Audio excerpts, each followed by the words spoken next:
Hey everyone, and welcome to this lecture on the Reformation. The focus of this lecture will be on the two kingdoms perspective. So we've spent some time talking about Martin Luther and the shift that Martin Luther brings in the Reformation and his theology over and against kind of the Western Roman Catholic perspective and Thomas Aquinas.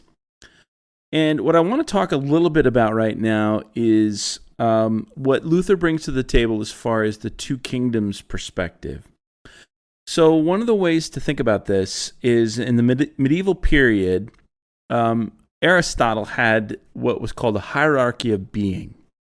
So the higher up you went in this hierarchy, so think about kind of the material below, the spiritual, and kind of inanimate things are at the very bottom. So a rock is at the bottom, and then you work your way up through plants and animals and humans. And then what Aquinas does is he takes this and adds into it like angels and demons and, the spiritual realm. And then, of course, God is the highest good.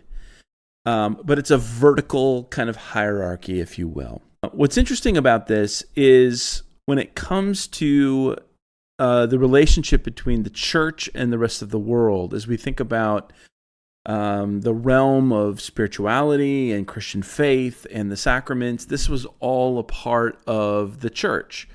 And so when we think about higher and lower, it's not as though the Aquinas believed that like the lower was bad, but it's just a sense of like a higher way of being and a lower way of being. And so when you think about it in those terms, what you end up with is the spiritual is kind of the higher realm, and the temporal things are lower, and it's a hierarchy. And so the church is going to focus on the things that are spiritual. So when we think about a higher calling, people used to say that people who were called to be priests or monks or whatever, it was a higher calling, that you would go and you would become closer with God, and you would read scripture and pray and spend time in worship. And then the parts of the temporal world, economics, politics, all of those things, they're good. And we participate in those things because we are human creatures, of course. But those are seen as kind of lower things. The higher calling of the monastic life and the spiritual life, and then the temporal world in which we kind of live out our life in culture and so on. What Luther does, one way to think about this is think about that hierarchy, that vertical hierarchy, is he takes an axe to it and he tips it over and maintains the separation between the spiritual and the temporal. And in this realm now, what you're going to do is have justification on the spiritual side, and then sanctification somewhat on the temporal side. And so where are we saved? Well, justification happens in the church with the proclamation of the word. And then in the temporal realm, we love our neighbor and we grow in our sanctification. Now, for Luther, what he wants to emphasize is that these are two kingdoms. Now, using the word kingdom is a little bit problematic because it's not as though sometimes we fall into the trap of thinking that it's the kingdom of God versus the kingdom of the devil or something like that. And that's not actually what Luther is saying. A better way to think about it is two regiments of the one kingdom. Now, what that means is God rules this world through the right hand, which is the church. It's Jesus Christ who sits at the right hand. And that is where grace comes to us. Grace comes to us through Christ.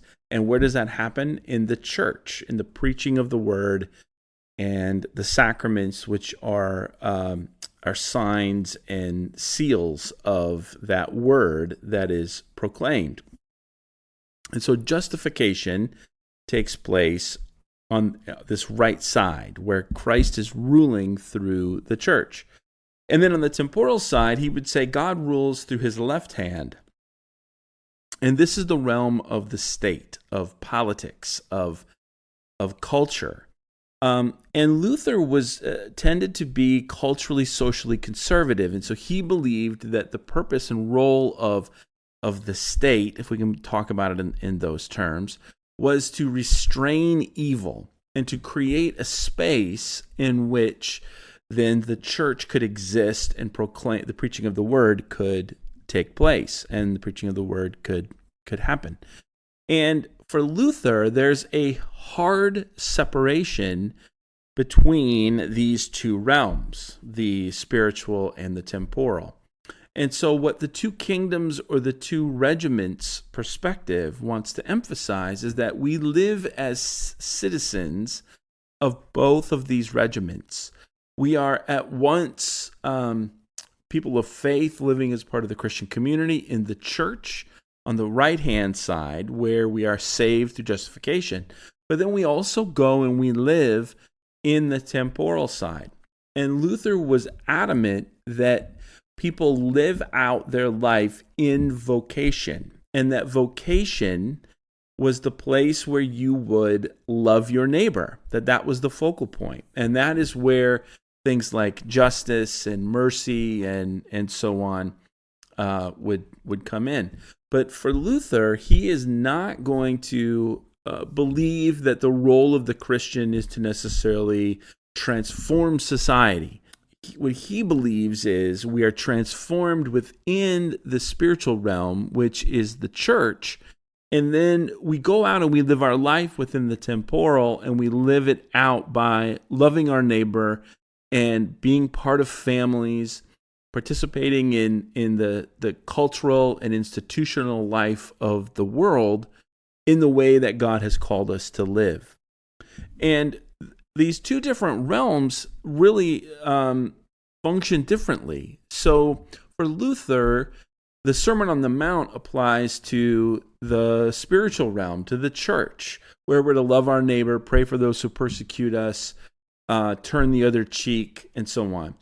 But in the world, God uses the state and even punishment as a way to restrain sin. So if we think about Romans 13, that text specifically, Luther would say, is an example of how government is there to bring order to this world and to restrain sin. And so therefore, he actually talks about, back in the day, he would talk about the executioner and would say that an executioner can do the work that an executioner is called to, and that the executioner should sleep well at night, knowing that they are participating in this left hand, the temporal realm, and that the work that they're doing is the work that God has called them to, even though they're killing. So soldiers, people involved in police forces or the army and so on. And so recognizing the distinction between these two realms is significant, because for Luther, he insists that grace and salvation only come through that spiritual realm. But at the same time, and this is, I think, key, he sees them on the same level. So when I say he chops down the hierarchy, being a baker or a plumber or an executioner is not a lower call. It's on the same level as being a pastor or a professor or fill in the blank, but specifically a pastor. They're on the same level. They're different callings and they have different functions. And so therefore, he tells people, like, stay where you are, mind your station, be the best plumber that you can be the best father or husband or whatever. And so some of these kind of natural spheres come in here with the two kingdoms for Luther. There's a natural part of life that we're called to live in with families and state and government and so on. And those function in kind of different ways. And you know, even though he believes that reason has fallen, he believes that we can use reason to do the best we can in these in this realm. And so I think it's helpful for us to think about this, because what Luther breaks open in the Reformation is an emphasis upon kind of the goodness of these roles. So the goodness of family, the goodness of marriage, the goodness of work, of economics, of politics. And it all of a sudden infuses these things with a sense of call. Now, I want to be careful on this because, again, it's not as though Luther is saying, go out and redeem the world through our work. No, we're redeemed through the preaching of the gospel. We're redeemed through the right hand, through the church and the sacraments. And then we go out and we live in the world as the new humanity of Jesus Christ in these different stations. Now, why this matters, and I want to make it clear, it's not as though the Roman Catholic Church in the West, like Aquinas, of course, valued marriage and family and the natural world. And there's a way of thinking about Aquinas where Aquinas, through Aristotle, is affirming these things, affirming the created world, affirming government, and so on. But it is a different worldview. It is a kind of different perspective. And that reformational perspective is going to break something open that we're going to trace from Luther down into kind of the modern life and postmodern life and then contemporary life. So at the very beginning of this class, we talked about Charles Taylor. And Charles Taylor talks about secularity and the secular age, right? This idea that, and actually uses Luther, that at the time of Luther, you could not be a Christian. Like Christianity in the West is so infused within everything. Why does Luther nail the 95 Theses on the Wittenberg door?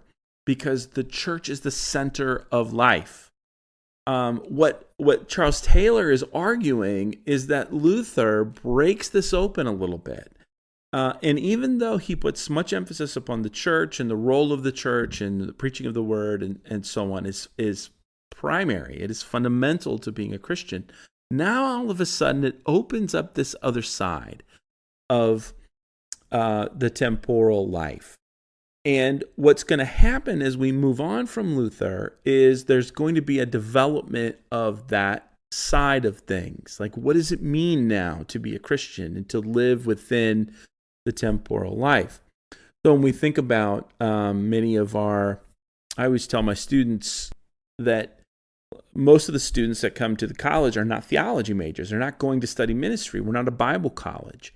Now, we're a Reformed institution, but even a Lutheran institution, they're there to become nurses and they're there to become business, people, or they're studying all of these different fields because there's a sense in which we take up our call and we take up our station within these different realms.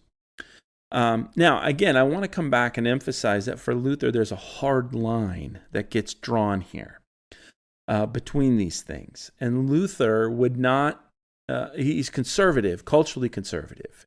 Stay in your station. Don't better yourself. He is not a revolutionary. In fact, when some other people, Thomas Munster, for example, when there's a group that begins to want to revolutionize the social life with the Reformation, Luther sides with the princes and they put it down violently. They put this revolution down violently. Because for Luther, what he's after is a transformation of how we understand salvation and how we understand justification. And now we're going to trace this, though, as we move through from Luther to Calvin and into the Anabaptists and then into kind of liberal theology and then the social justice movement and into some contemporary things. But the two kingdoms perspective is important as Luther kind of sets the stage for this and transforms the way that Protestant Christians begin to think about their life in the world. So that's the two kingdoms perspective. There's much more we could talk about with that, and we'll keep coming back to this and kind of unpacking it as we make our way through the rest of the Reformation. But from here, what we want to do is we want to move on. We want to talk about John Calvin. We want to talk about the Anabaptists, the Anglicans, and how the Reformation begins to unfold kind of different theological perspectives. But we'll pick that up next time.